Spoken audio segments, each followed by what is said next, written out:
Hello, tambayar anan ita ce bani da sikila, matar da zan aura ba ta da sikila. To ya da za mu sami yaro mai sikila? Abu ne mai sauki. Kowane ɗan adam yana ɗauke da a ƙwayar halittarsa yana ɗauke da ƙwayar halitta mai tasiri da mara tasiri. To idan ya kasance an haifi mutum a matsayin AS, to yana ɗauke da ƙwayar sikila a ƙwayar halittarsa mara tasiri. So idan ya auri mata ita ma AS, to kaga ita ma a ƙwayar halitta tana ɗauke da sikila a ƙwayar halittar ta mara tasiri.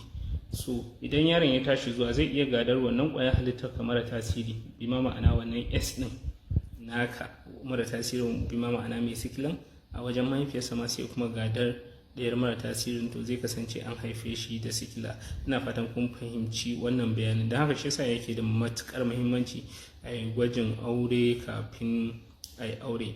In ba haka ba sai ka zama abokin duka likitocin da suke